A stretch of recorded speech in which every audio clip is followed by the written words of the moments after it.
Welcome, welcome, welcome, everyone. Thank you so much for joining us today on our Entrepreneurs in Action series with the nuts and bolts of leadership. So thank you for joining us wherever you are in the world.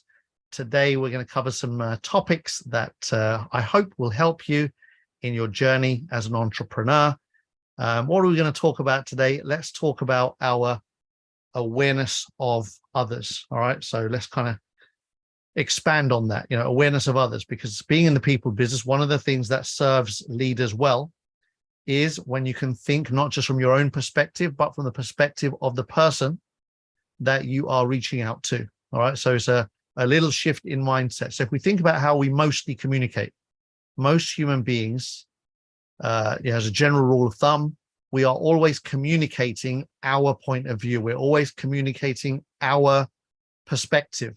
We're communicating from our belief system, our DNA, our programming. All right. So all of us are programmed from a very young age based on our parents, our schools that we went to, our experiences that we went through, our careers that we chose. Every single decision we make leads to another decision. And all of those decisions combined build up a programming, if you like. Think of it like you've written your own CD, or if you're old enough to remember, you've written your own LP without realizing that you've written it. All right. So you've been engraving this story for years, and to the point that you believe that what you believe is absolutely the truth. All right. And that's how most of us talk in everything in life. We're fixed, we're positional, we've convinced ourselves through experiences and then that backdrop, if you like, that we've developed over the years. We've convinced ourselves that we know better. How many of you can relate to that? As you can kind of see, that's what we do. So it's a natural perspective that we take through life, and it's fine. To a point, it's healthy because it's got us where it got us to. Often it's designed to protect us from being hurt. All right. So that's where it lets us down. So it does what it's supposed to do, and at the same time, it limits us. It's a little bit of a conundrum, that scenario, because it started out to protect you, but it can eventually stop you from experiencing anything different. So a simple example would be that as a young child, you, and many of us will relate to this, as a young child, you were often told no. Like, where does the fear of no come from? It comes from childhood. When we were children, more often than not, at some point we were asking for stuff and our parents had no choice but to say, no, Martin, you can't have that. No, Suresh, we can't afford it. No, John, not this time. Yeah. At some point, all of us would have started hearing no to what we want. And guess what? If you hear no as a child often enough, when you ask for what you want, it's only a matter of time before you stop asking for what you want. And you start building a belief system that you can't have what you want in life. And this is in our subconscious mind. So again, when you study this stuff, just to understand that our subconscious mind, which very few of us get to know or understand, our subconscious mind is running the show.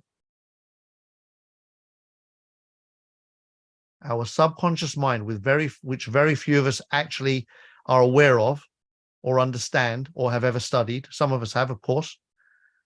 But our subconscious mind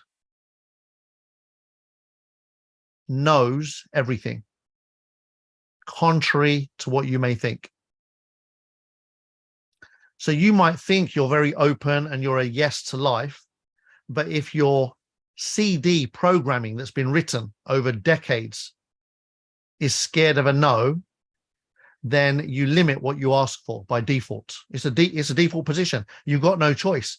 You think you're being really open. You're probably about 10% open.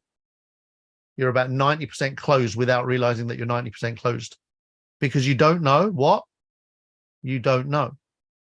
It's like the blind spot when you're driving, the blind spot of your car. You don't know what's there. By default, you don't know what's there. You can't see what's there, which is why you have to quickly swing your neck round or have one of those extra mirrors on top of your mirror to give you a very new perspective on what's behind you. Who's ever got caught out? You're driving along and suddenly you've got to take a left or a right, and you've almost smashed into a bike or a cyclist or a car when you're trying to change lanes. You didn't realize you have to suddenly come back into your lane. Anyone ever experienced anything like that? Yeah, you check the mirrors and suddenly I said, where did that come from? Well, it was already there. It didn't just come out of nowhere. It was already there, but it was in your blind spot. You didn't know it was already there until you nearly smashed into it, and they beeped and everyone went a bit mad, and you're like, whoa, that was close. So we do life like that, right? That's how we do life. So if you don't know something's not there, you're oblivious to it. So if you don't know that you have a fear of rejection, then you're oblivious to it. You think, oh, Kalpesh, yeah, I spoke to everyone I know. No, you didn't. You spoke to about 7 people you know that you feel really safe with speaking to. And even then you were shitting yourself while you were doing it. But you forgot that there are 93 other people that you didn't even think about speaking to. That's your subconscious saying, don't go there. Don't ask John because he's always going to say no. Don't ask Mary because she's always going to reject you. Don't ask Harry because he always puts you down. Don't ask Aunt Sally because she's always negative. Whatever it might be, right? You've got all these subconscious programmings about how life is. You're fixed about it. You're convinced about it. It's the absolute truth to you. It's all you know. Through life, you just pick that up. And guess what? Oftentimes you're right. Those things don't come from nowhere, but they serve you at times and not always. So, for example, Aunt Sally might always say no to everything. But is it possible that timing also changes other people's perspectives? A really great analogy that I learned years ago, and it's a beautiful one, is that if you just imagine the timeline of the person you're speaking to. If you speak to somebody, let's say you call somebody at 8 o'clock in the morning, trying to sell them or whatever it is you've got. You call them at 8 in the morning and they're busy getting ready for work. They're getting dressed. They've got breakfast on the go. They've got kids running around. They're trying to get the kids organized for school. They got all that going on, and you call them.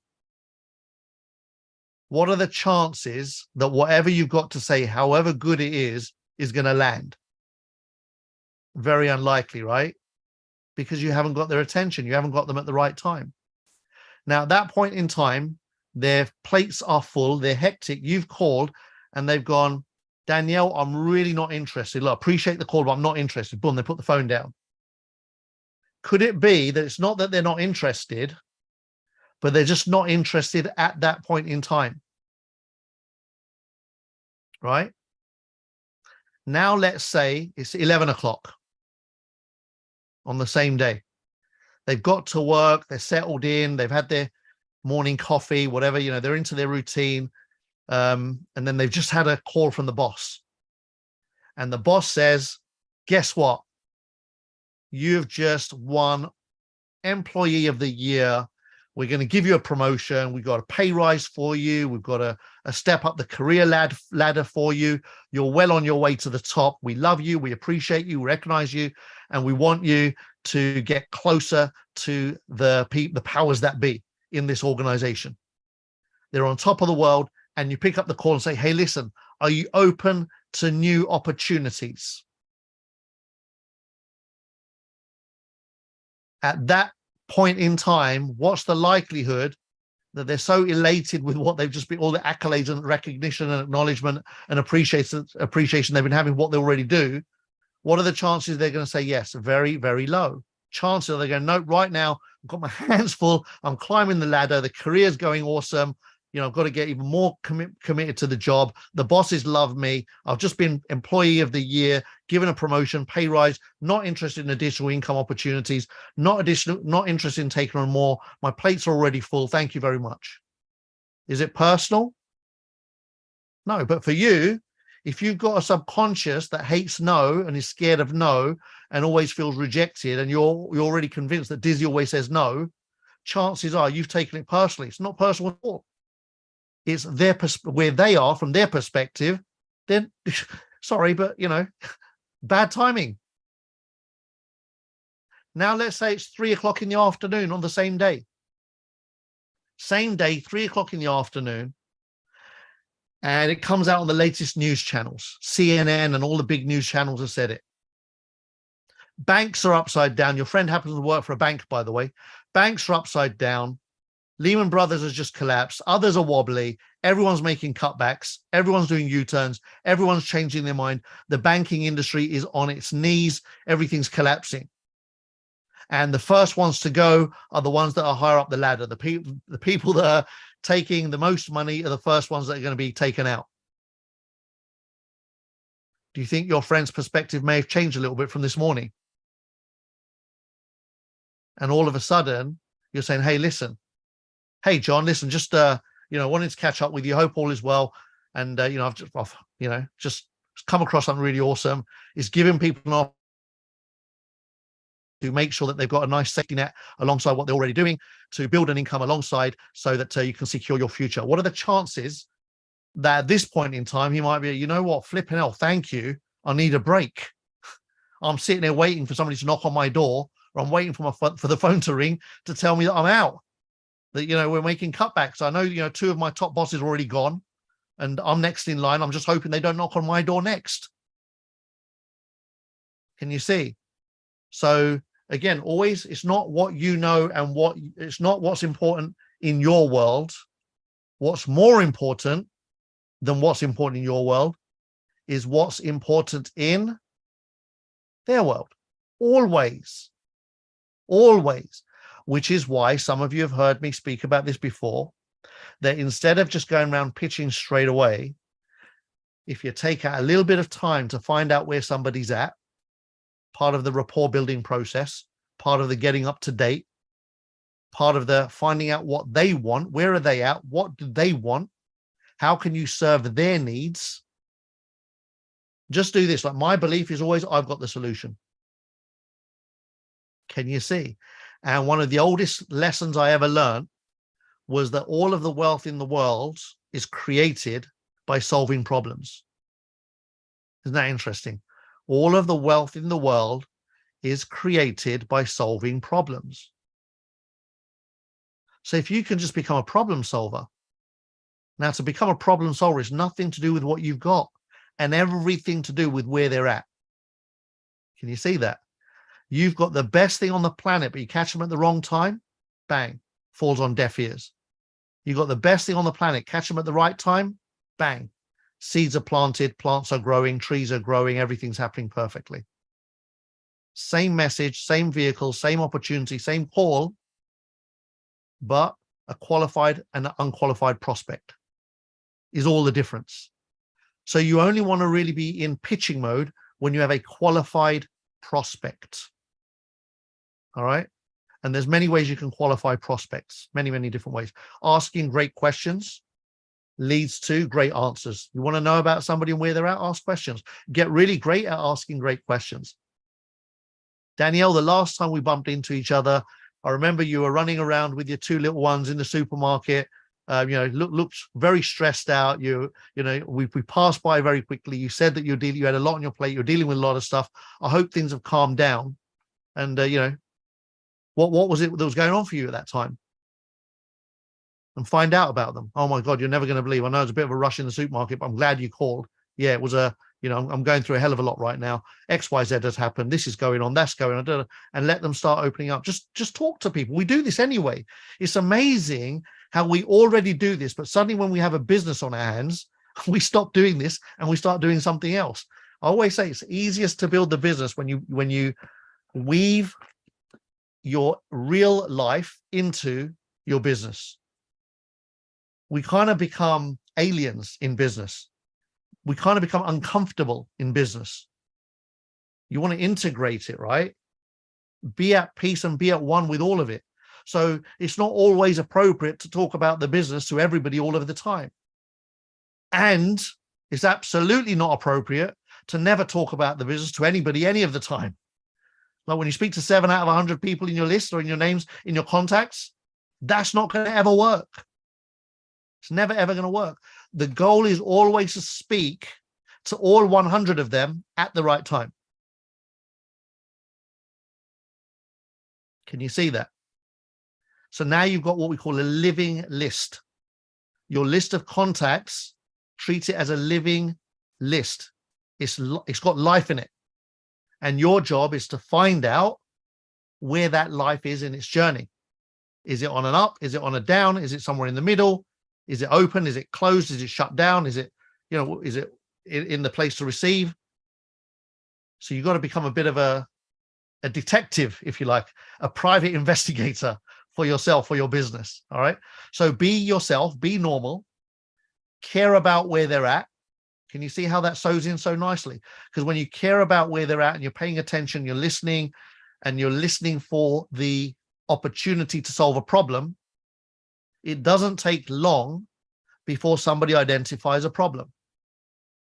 And again, before solving it, get permission to solve it. Like, you can really refine this conversation.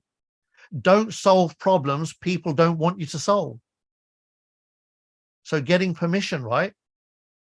John, listen, the last time we spoke, I know you're going through a bit of a rough one. You'd been made redundant at work. It's been 6 months. I don't know if I've not seen that you found another job. How's things going for you financially? How are you handling things? Well, do you know what?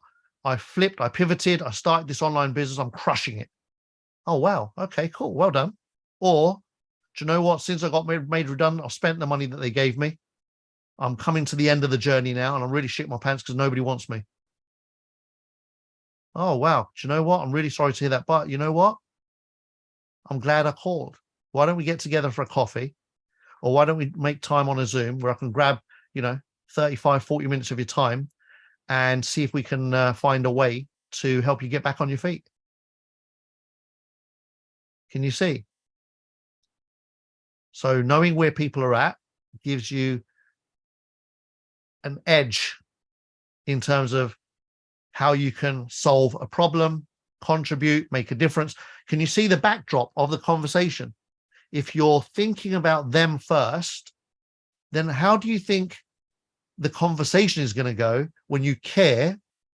You've identified a problem, you can solve the problem for them, and you do it from a place of making a difference and contribution versus self-serving. Can you see the difference? So this is like where you start really fine-tuning your skills as a professional so that you get more yeses than nos, you get more open conversations than closed conversations, and you get more people over the line than not. And you start building your empire. You start building your army of entrepreneurs. And then you can never ever predict how a conversation is going to go, but you can always maximize the odds of a conversation going in a certain direction. Can you see? Nobody knows which direction a conversation goes in until it happens, but the most aware and astute and influential communicators are able to move a conversation in an upward and positive direction through experience. And you're only going to get experience with practice. And when you practice without experience, you're going to have some horrible conversations in the beginning that go wrong and unpredictably. And you have to go through that pain. See, most of us will never improve our communication skills because we're too scared to screw up some conversations along the way. The only way to improve your communication skills is to risk doing some messy communications in order to improve. As long as fear is running the show, as long as your subconscious is running the show, your fear of, I'm not good enough, nobody listens to me, I haven't got what it takes, nobody takes me seriously, I haven't got anything to offer, whatever your stories might be. When you're communicating from that place of a 5, 6, 7-year-old kid that picked up a ton of baggage and then found evidence for that baggage throughout their whole life, when you're communicating from that place, then you're going to manifest the same result that you've always been manifesting. If you don't believe in you, why would anybody else, however hard you try?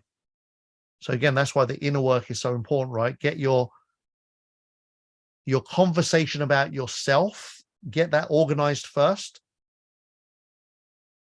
Know who you are, know what you stand for, what are your values, what's meaningful to you, what do you stand for?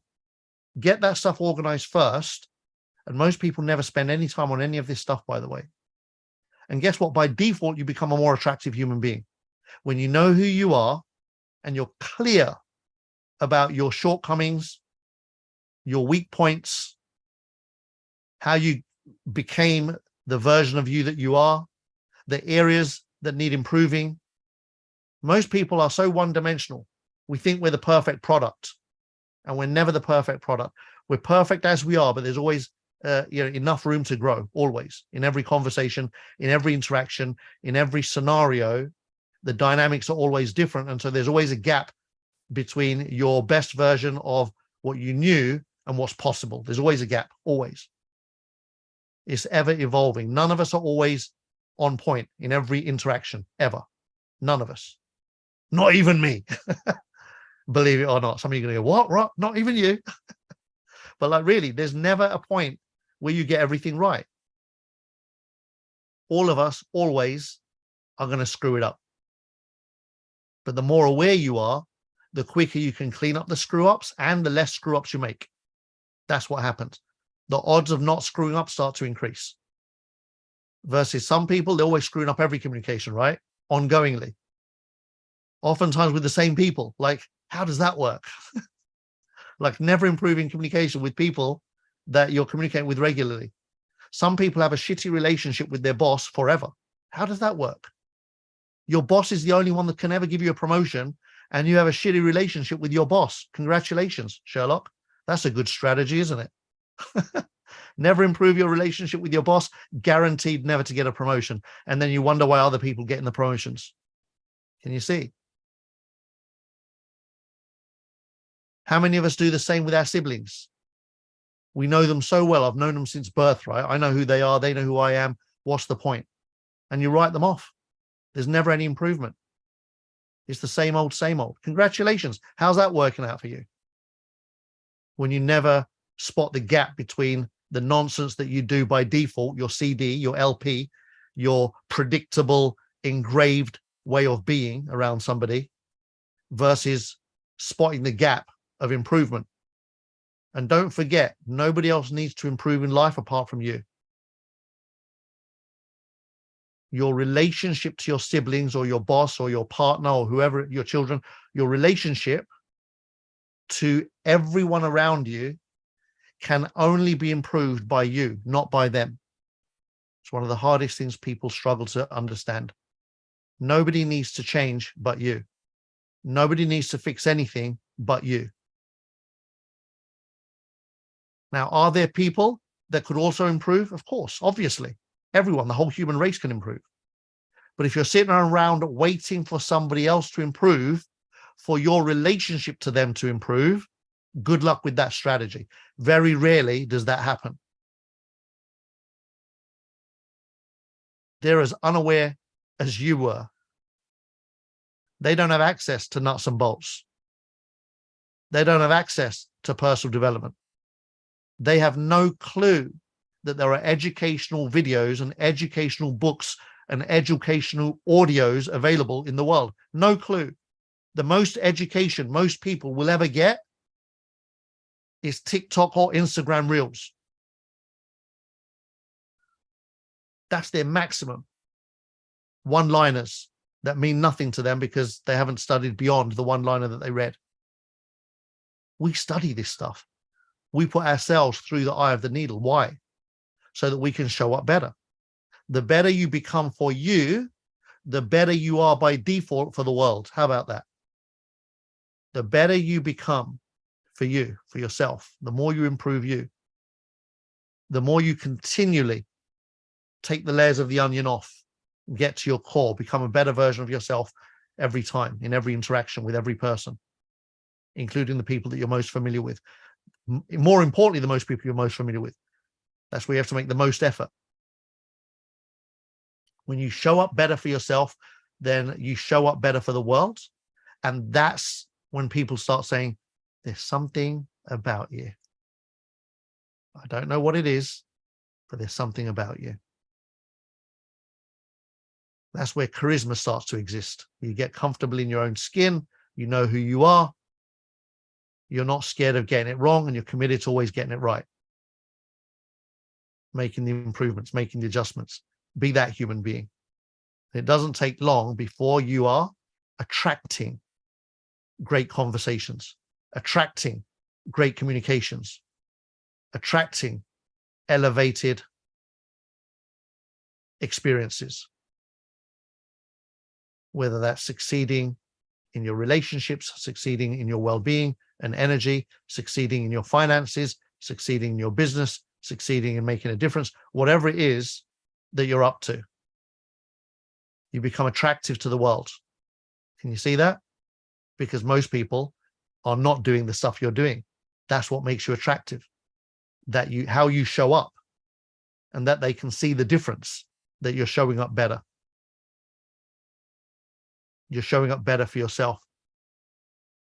How many people know people, for example, that have lost weight? And how inspired is everyone around them when we're able to do that? Anyone ever experienced that? I've done it. When I've lost weight, all of a sudden, everyone around me is inspired. Why? Because I'm showing up better for myself. Can you see? When I show up better for myself, people around are naturally magnetically attracted to that human being. It also gives them hope. It gives them encouragement. It gives them inspiration. Do you see?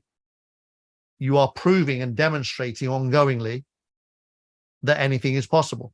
You're creating. You're not talking about it. You're not preaching about it. You're not ranting on about it. You're just showing it. You're being that way. You don't need to say anything when you're being that.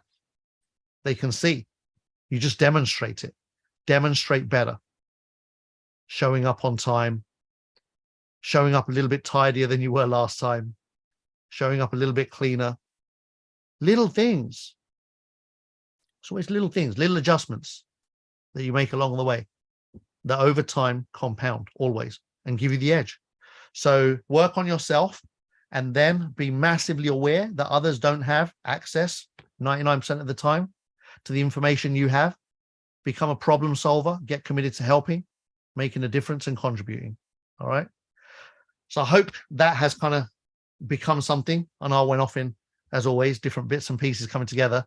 I'm going to come into the room, and I, as always, will invite you, my beautiful audience, to share whatever it is that came up for you, that you want to say and share from your side.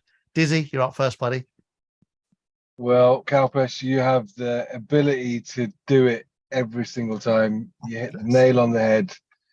Everything you said, I had to hear. I mean, for people that don't know me, I've known you for nearly 20 years, and you take for granted the information that comes out of your mouth and what you deliver. And today, there were a lot of things I could relate with, because a lot of those skills, I have them. And over the years, rather than, you've got to have a checkup from the neck up and realize that I need to do some fine tuning, because there are a lot of those exercises I can do, but I'm not where I want to be. So it's a case of, okay, look, today I'm going to analyze, okay, so how am I, what's the bit I need to fine tune? Because I met a guy today, everywhere I go, I meet people to the point where sometimes I've not even spoken to them, and someone's come up to me and said, mate, I want to know what you do, because the way you walked across just the way then, it's like you know something. And so it's getting them in is easy almost, and I love talking to people. But yeah, I really appreciate what you did today, because for me, I just need to fine tune a couple of bits, and yeah, it doesn't matter how long you've been in. You can always be fine tuning, because absolutely. we just go back to stuff we know, right? And then yeah, so thank you for doing this every week. because it is the nuts and bolts, right? You went deep today, man. You went deep. For those that, you know, you might need to watch this again, because what you said at the beginning about the default setting, you sometimes think, you forget about that, and you think, hold on, am I operating from my default setting here, or am I? But once you become aware, then you can understand who you want to be. So yeah, there are lots of nuggets today, man. Brilliant. Muchas gracias. Thank you, my And brother. I see you wearing a Awesome. jumper as well, eh? Welcome back. Thank you. JB, how you doing, buddy? Fantastic. It's hit home massively, and thank you, because I know where I need to improve, but I know what's going right. Self-improvement. I've been listening to Joe Dispenza since about 3 o'clock this afternoon. So, and next to a field, and I'm 2.5 days into a 5-day fast. So self-improvement, brilliant, massive, but it's the sales thing that I need to improve on. I need to build rapport and connect with people better. But then again, I had a lady contact me, and she said, Lynn, she's already joined. She's gonna, jump in, and she said there was just something about you that I had to connect with you. So I need to find that in me. Yes. So I'm in the mix of, because I got brought down all my life, sort of thing. My dad says you should be a lorry driver and all this stuff and everything. Nothing, but I've got my wagon license, but I'm free. He doesn't understand that I'm free and I want to do what I want. And it's hit home of where I need to match up in the middle, because that's where I'm missing. I'm either going too far right or too far left, and it's so thank you. Beautiful. Well done, JB. And yeah, it's like you decide who you are. Most of us don't decide. Society and life decides for us, right? And we never actually decide who we are. But the beautiful thing is, once you start becoming aware of this stuff, you can actually decide who you are in advance and then work towards that. So imagine a blank canvas. Like if you didn't get brought up with all of those stories going on around you, if there was a blank canvas, who would John Martin be? Write that story down, and then that becomes your, if you like, go to every day. Read that, affirm it, confirm it, reaffirm it, until that becomes ingrained and you're pulled towards that way of being. Does that make sense? Yeah, I did a lot of that today, because I was basically that centered and that in the present moment. I could just feel my heart boom, and it's opening my eyes to sip water, like drain, then just go walk around the field. But so centered, saying this is like the universe has gone, this is the right time to do this now, and it's like so yeah, I'm going to write that down, because everything's only ever in pencil. I mean, you can rub it out and rewrite it yourself whenever you want to. So yeah, exactly. I'm going to rewrite. Just very quickly, just out of curiosity, what is the fast that you're doing? I did a 5-day water fast. So I did one. I did 7 days at the beginning of the year, and then I'm going to do 3 every year. Yeah. So yeah, just do water, and it's just like after when the ketos kick in and everything. Tomorrow I'll feel a bit more alive, because that's when I really get in my focus. It's after day 3 into day 4, and then the next 2 days I'm gonna be flying. So yeah, it's love it. Really enjoy. Good.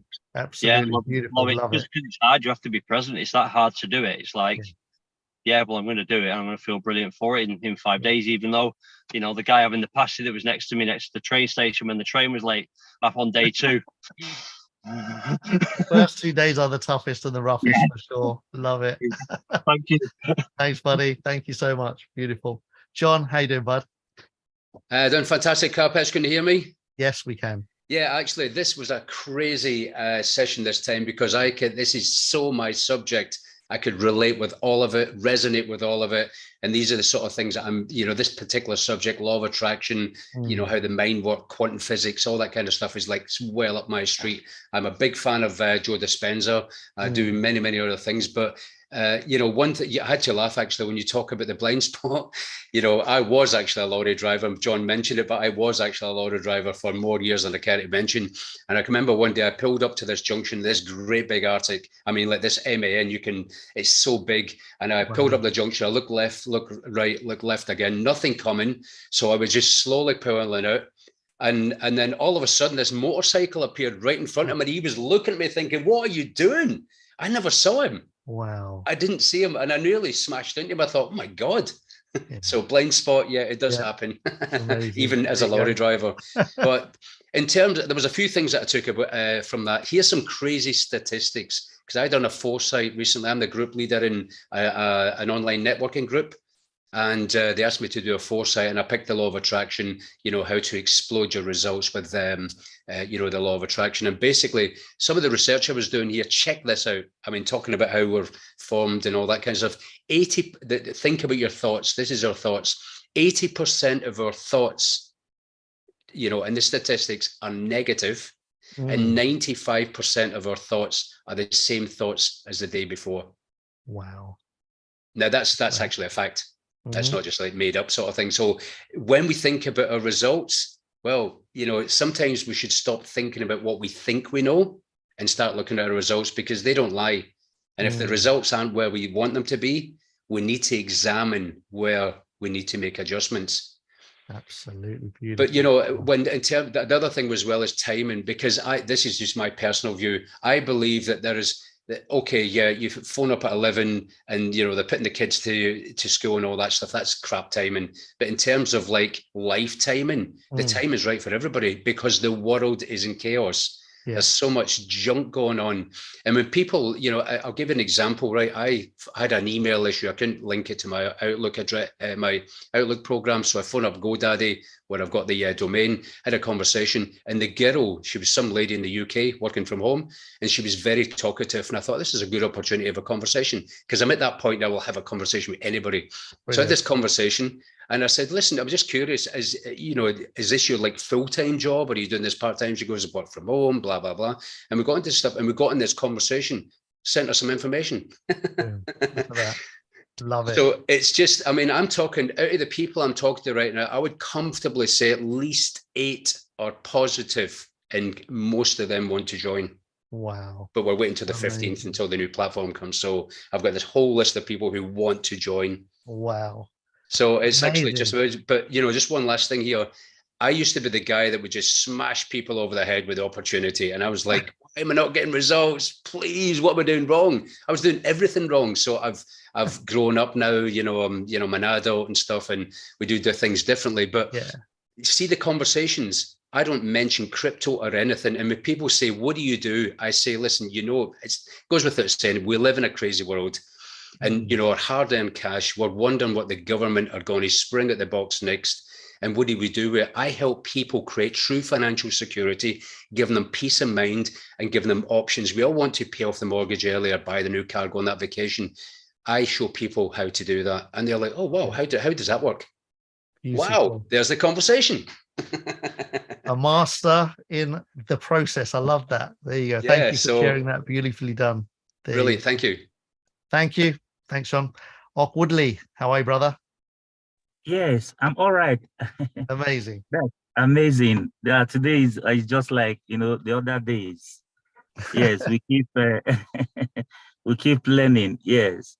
Kepash, just as Dizzy said, Dizzy Taylor, you mentioned that there are people that are, naturally created or have built themselves in a way that they get attracted to people easily.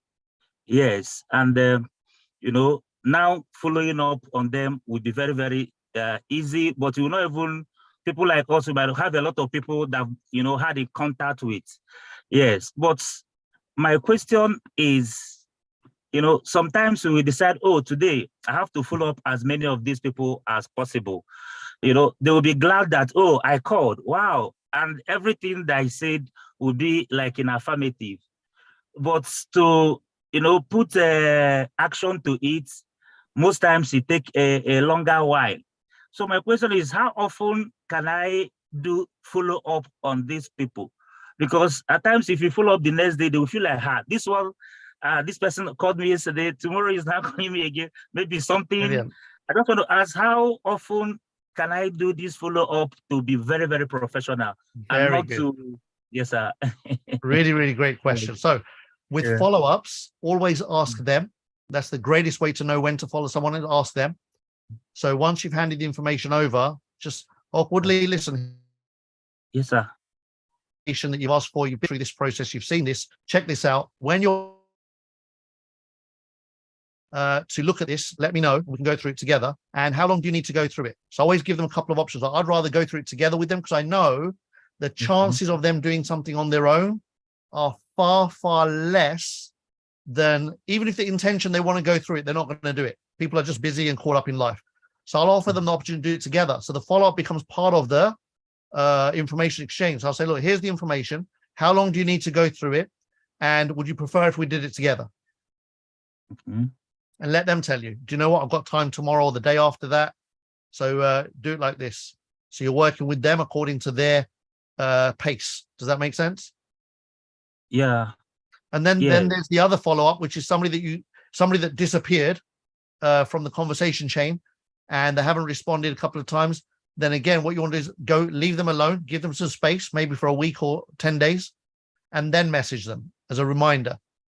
Hey, again, good. Hey, Suresh, it's been a few days now. I didn't want to act too pushy around you with the last conversation, but I know you wanted to explore further.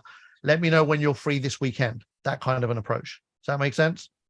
Yeah. So before you finish a conversation, see if you can get a date in the diary for the next follow-up time. And if you fail to do that, then chase at, again, you know their personality and how busy they can be and how accommodating they can be. Never overcrowd somebody's space. Then you will become annoying and they will avoid you. So yes, there's no fixed rule to that, but 10 days, a week, 2 weeks, like that. Cool. Yeah. Wonderful. Thank you. Awesome. You bet. Well, listen, thank you everyone that joined today. Really appreciate you all. And I hope you've got lots of value and you go on to add some of the things that you learned, implement some of the things that you learned here today and share them going forward with your organizations, your teams, etc. Dizzy, you've got your hand up again before we wrap up. Go ahead, buddy. Yeah, I just wanted to share with the last guy that I remember in one opportunity, I pursued my friend for 18 months and eventually he came in. So there's no fixed time and you never know. You just got to judge it, but never give up. Boom. There you go. Never give up, ladies and gentlemen. So thank you so much. As always, it's a pleasure delivering these. And what makes it a pleasure is the interaction from the people that are in the field, making it happen every day, the people that are committed to better. So I love and appreciate all of you and look forward to seeing you back here next Wednesday, same time, same place, same link.